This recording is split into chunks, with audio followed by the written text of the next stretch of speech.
Well, um, this is the Cinderella story part 3. Sorry that it's coming out a couple of days late, and also sorry for the weird lighting. It's currently evening where I am, so there's no light because it's raining and it's still winter apparently. So, yeah. But without further ado, this is the finale. Enjoy! The next day, a royal decree went through the land. The prince has decided to marry.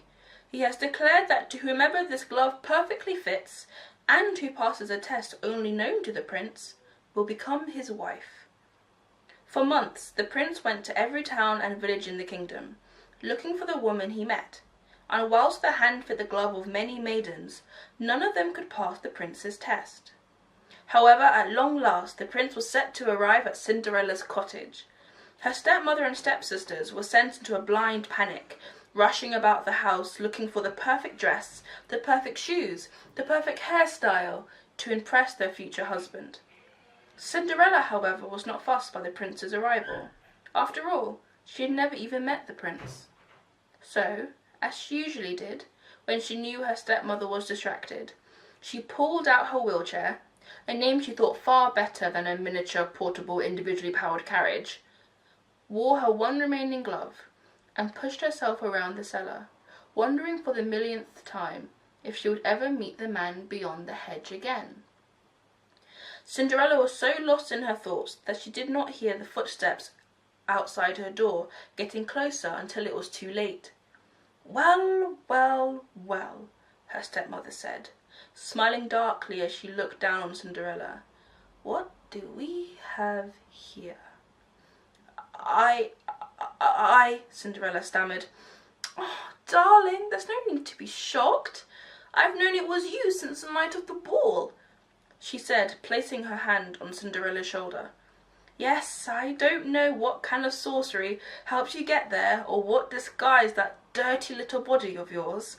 Cinderella winced as her stepmother gripped her shoulder tighter and tighter.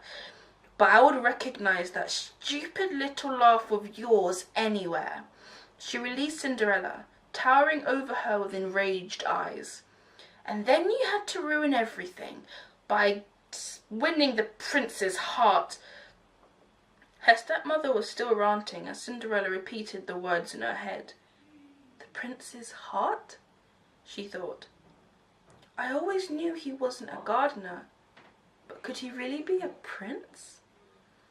Her stepmother grabbed Cinderella by the arm, jolting her out of her thoughts.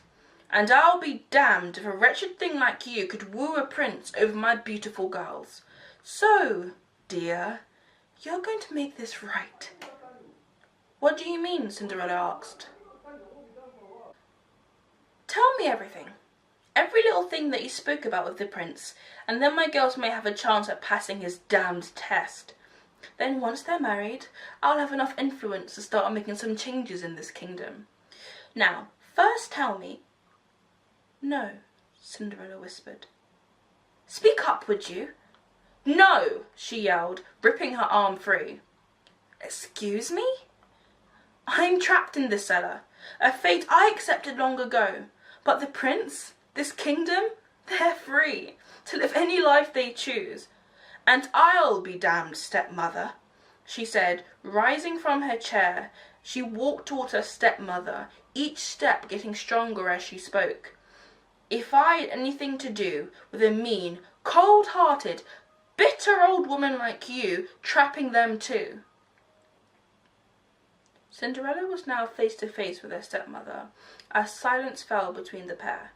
Cinderella staring down her stepmother in defiance, her stepmother staring back at Cinderella in stunned shock. Until— "Well," her stepmother began, "if you're so ready to be trapped down here, then you won't be needing this."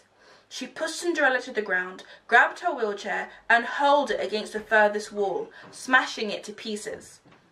"And just in case you get any bright ideas when the prince arrives," she tore strips off Cinderella's clothes and used them to gag and bind her hands. Her stepmother left without another word, locking the door behind her. And as Cinderella sat on the ground, staring at the wreckage that was once her wheelchair, and unable to speak, she knew she should be upset, angry even. but she could not stop the warmth she felt in her heart when she realized the man beyond the hedge, the prince, was looking for her. Later that day, the royal convoy arrived. Cinderella heard the footsteps above and knew this was her only chance. She began to writhe and wiggle as she tried to remove the gag from her mouth. Meanwhile, upstairs, the eldest stepsister presented herself to the prince. She stretched forth her hand and watched as the glove slid on perfectly. She gazed at the prince and let out a shrill, high-pitched laugh. The prince smiled back and said, "You are not the maiden I met." A small thud was heard coming from below. "What was that?" the prince asked. "Nothing but the rats," the stepmother replied. The younger stepsister then presented herself to the prince. She stretched forth her hand and watched as the glove slid on perfectly. She gazed at the prince and let out a low, raspy laugh. The prince smiled back and said, "You are not the maiden I met." A thud louder than the last could be heard coming from below. "What was that?" the prince asked. "Nothing but our dog," the stepmother replied. The prince, unsatisfied, turned to the stepmother and asked, "Are you sure there are no other maidens living in this house?" "No," the stepmother replied. "None at all." The prince was about to leave when the sound of a person falling and the clattering of wood could be heard coming from below, quickly followed by a triumphant "Yes!" and a light, warm, angelic laugh. The prince smiled. The stepmother scowled. "Take me to her," the prince said. I'm sorry, your highness, but I simply can't do that. You see," the stepmother began, "the girl had a terrible curse, and so we keep her locked in the cellar to prevent the demonic thing from spreading it to others. I could never live with myself if we ever caused you any harm, so I simply must The prince squared up to her. "And who are you to refuse a prince's order?" She conceded, and brought the prince to the cellar door. Cinderella heard the footsteps outside of her door and froze. The prince knocked on the door twice. "Knock, knock," he said. "Who's there?" Cinderella responded. "The gardener." She smiled. "The gardener who?" "The gardener who's gotten a lot better at telling jokes." "Ha ha ha," Cinderella said. "That's what you think." As the prince was about to open the door, Cinderella cried, "Wait!" The prince could sense that she was pondering what to say, and just as he was about to speak, she said, "I'm not like the other girls. I'm different." "I know," the prince replied. "What do you mean you know?" Cinderella asked. "I'm not an idiot, you know. For months I've been trying to find you, all the while wondering why you hadn't stepped forward. Now, being trapped by a bitter old hag wasn't the first reason I thought of, but hey, it's something to tell the grandkids about. But now that I'm here, and there's nothing but a door separating us, you're still hesitant, which means it's something bigger. But you should know." He rested his hand against the door, leaned in close and whispered, "I'm not going anywhere." Silence fell for just a moment, and then Cinderella said, "You may see me." The prince entered, and slowly walked towards the woman he'd been looking for. He sat on the floor next to her, taking in her beautiful long hair, her crystal clear blue eyes, the patches of dirt on her face and arms, the curvatures of her legs, and her toes, curled in as though hiding from the cruel world they were definitely born into.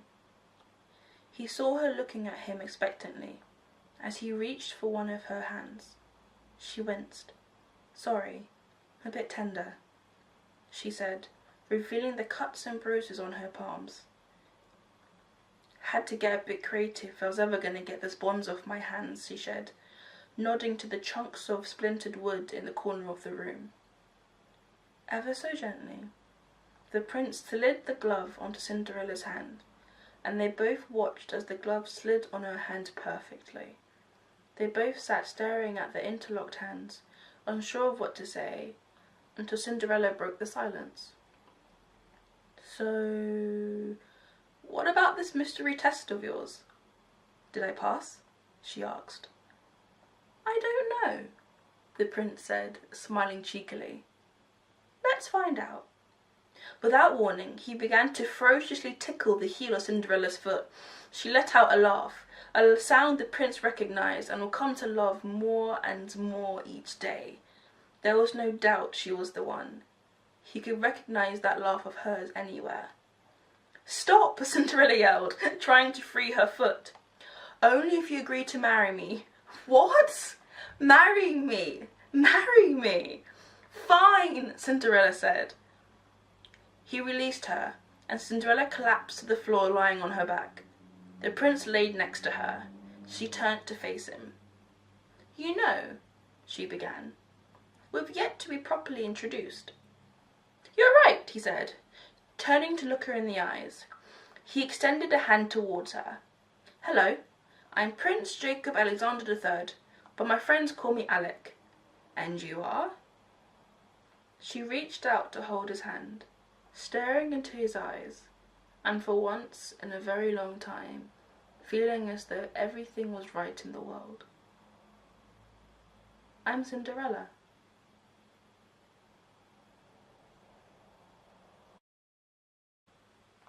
And that, ladies and gentlemen, is the end of a Cinderella story. Oh my gosh, we've reached the end! I legit was actually quite sad to finish this. I was like, but I enjoyed it so much. But if you did like it, please comment down below, let me know your thoughts. What other endings you would have preferred. I do have a darker ending, a very much darker, grim-based ending, which I'll be posting on my Facebook page at some point this week. So make sure you like it so you can see what it's about. But this is so much fun to do. I hope to do other stories in the future.